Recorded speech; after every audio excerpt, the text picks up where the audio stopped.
বন্ধুরা, আজকে আমি আবার চলে এসেছি। আপনারা সবাই ভালো আছেন তো? এই যে চিংড়ি শাক নিয়ে এসেছি। আজকে চিংড়ি শাক দিয়ে একটা রান্না বানাবো।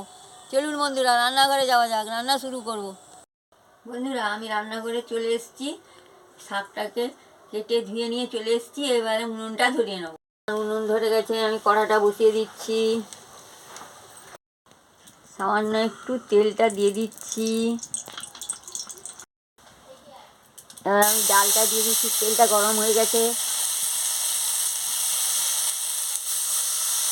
ডালটা দিয়ে আমি ভালো করে ভেজে নিচ্ছি। দেখতে থাকুন বন্ধুরা।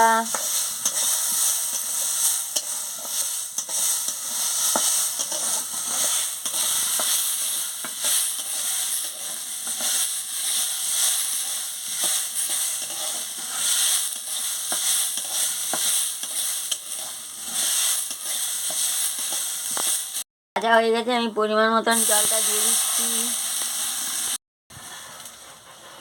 ভালো করে একটু নাড়িয়ে নিচ্ছি।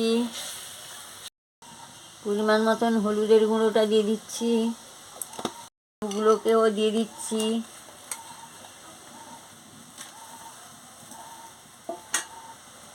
ঢাকাটা দিয়ে দিচ্ছি। সিদ্ধ হয়ে গেলে আমি ফিরে আসছি।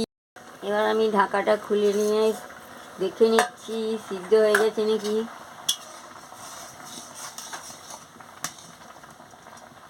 দেখুন বন্ধুরা, সিদ্ধ হয়ে গেছে। এবার আমি নামিয়ে নিচ্ছি। এবার কড়া গরম হয়ে গেছে, আমি তেলটা দিয়ে দিচ্ছি। গরম হয়ে গেছে, আমি শুকনো লঙ্কা আর 5 ফোড়নটা দিয়ে দিচ্ছি।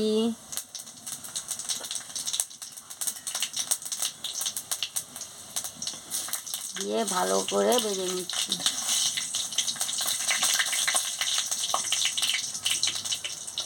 দেখুন বন্ধুরা, এবার আমি 5 ফোড়নের সঙ্গে চিংড়ি শাকটা দিয়ে দিচ্ছি।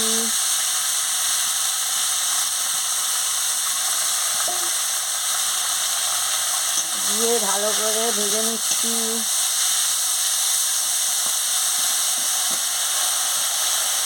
সামান্য একটু লঙ্কার গুঁড়ো দিয়ে দিচ্ছি। নুন দিয়ে দিচ্ছি। দিয়ে ভালো করে নাড়িয়ে নিচ্ছি।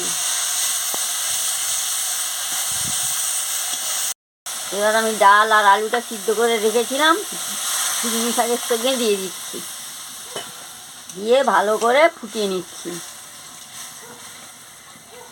দেখুন, পরিমাণ মতন মিষ্টিটাও দিয়ে দিচ্ছি।